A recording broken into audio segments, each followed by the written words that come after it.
Bienvenue, vous écoutez Azimut.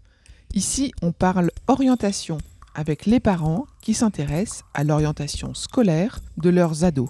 Azimut s'appuie sur des dizaines de spécialistes de l'orientation pour vous informer et vous conseiller. Vous pouvez retrouver l'ensemble des contenus classés par rubrique et par situation sur notre site azimut-orientation.com. Et surtout, n'oubliez pas de vous abonner à notre newsletter. Vous recevrez ainsi les informations de mise à jour et de l'actualité de l'orientation. Bonne écoute. Dans cet épisode, nous allons présenter le calendrier Parcoursup pour l'année 2023-2024. Le calendrier se découpe en 3 étapes. Je vais commencer par vous exposer ces 3 étapes, puis nous les aborderons une par une. La première étape se déroule de novembre 2023 à janvier 2024. C'est l'étape pour s'informer et découvrir les formations. La deuxième étape se déroule du 17 janvier au 3 avril 2024 avec une deadline importante le 14 mars. On y reviendra. C'est l'étape pour s'inscrire et formuler ses vœux et finaliser son dossier. Enfin, l'étape 3 se déroule du 30 mai au 12 juillet 2024. C'est l'étape pendant laquelle on reçoit les réponses des formations et on décide. Alors, revenons sur la première étape qui se déroule donc jusqu'en janvier 2024. Et c'est l'étape pendant laquelle on s'informe et on découvre les formations. Pendant cette étape, qu'est-ce qui va se passer en particulier sur le site de Parcoursup ?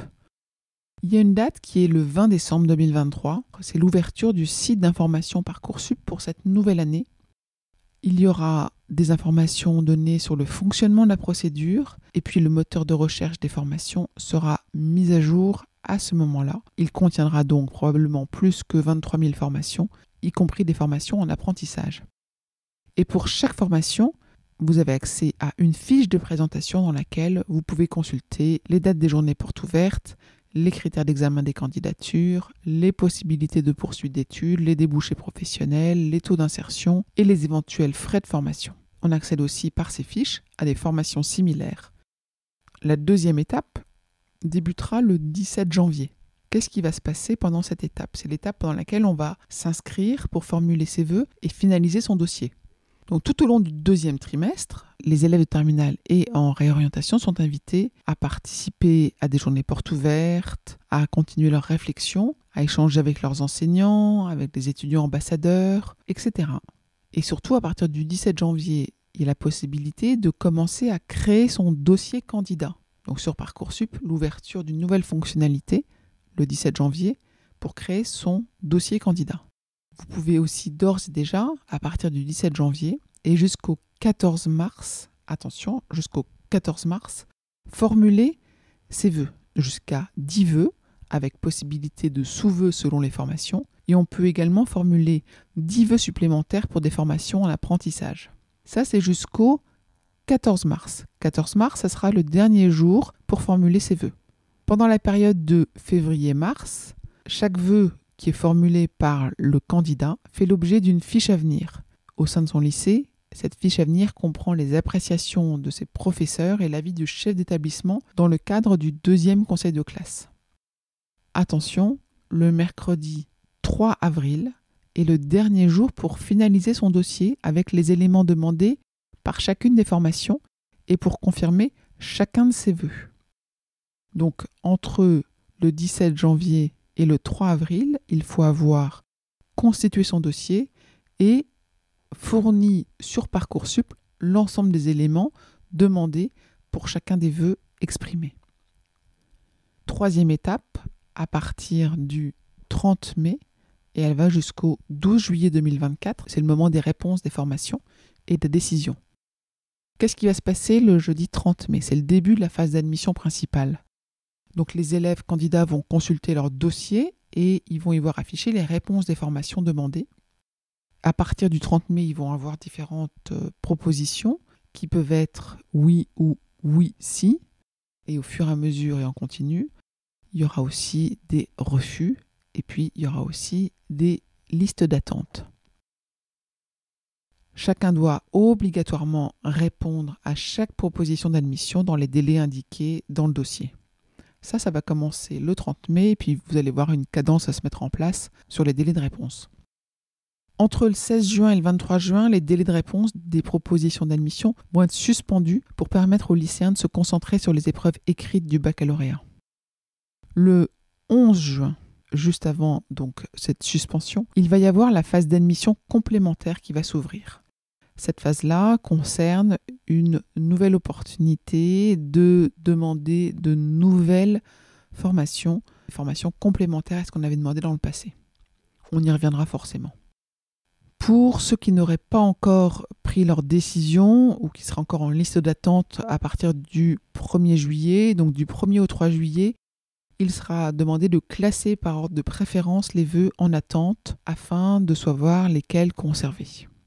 Le 8 juillet, il y aura les résultats du baccalauréat et c'est à partir de ce moment-là qu'il sera possible d'effectuer les inscriptions administratives selon les modalités précisées dans les dossiers. C'est vraiment la dernière étape avant la rentrée. Et puis, le 12 juillet, ce sera la fin de la phase principale. Ça veut dire que c'est le dernier jour pour accepter une proposition d'admission dans le cadre de la phase principale. Mais la phase d'admission complémentaire restera ouverte plus tard, évidemment. Qu'est-ce qui se passe si au 30 mai, il n'y a pas eu de proposition d'admission ? À ce moment-là, il peut y avoir des accompagnements individuels ou collectifs par le lycée dans des centres d'information et d'orientation afin de préparer la phase d'admission complémentaire. Si cette situation s'éternise un petit peu, ce qui va se passer, c'est que du 11 juin au 12 septembre, il y a cette phase d'admission complémentaire qui permet de formuler jusqu'à 10 nouveaux vœux dans les formations qui ont encore des places disponibles. Donc elles seront accessibles depuis le moteur de recherche des formations Parcoursup. Et puis à partir du 4 juillet 2024, possibilité de solliciter un accompagnement personnalisé de la Commission d'accès à l'enseignement supérieur, c'est la CAES, de son académie. Et cette commission, elle étudie son dossier et aide à trouver une formation au plus près de son projet en fonction des places disponibles. Donc voilà les différentes phases qui sont proposées pour cette procédure Parcoursup 2023-2024. Je récapitule. Novembre 2023, janvier 2024, on s'informe et on découvre les formations. Entre le 17 janvier et le 14 mars, c'est le moment où on va initier son dossier, formuler ses vœux, puis entre le 14 mars et le 3 avril, c'est là où on peut finaliser son dossier et compléter les informations demandées par les formations. Et puis ensuite, le moment des réponses sera entre le 30 mai et le 12 juillet et pourra s'étendre en phase complémentaire jusqu'à la fin de l'été. J'espère que c'était clair pour vous. Si ça ne l'était pas, n'hésitez pas à nous contacter. Je vous retiens quelques instants. Vous écoutez peut-être sur Apple ou sur Spotify ou sur Deezer ou sur une autre application de podcast. Je voulais m'assurer que vous connaissiez l'existence de notre site azimut-orientation.com. Sur ce site, les contenus sont organisés par thématique et par situation. Ceux qui connaissent adorent et utilisent notre moteur de recherche, ce qui leur permet d'aller chercher directement le bon contenu qui correspond à leurs problématiques. Je vous encourage à vous y connecter et n'oubliez pas de vous inscrire à notre newsletter. Merci de votre fidélité et à bientôt.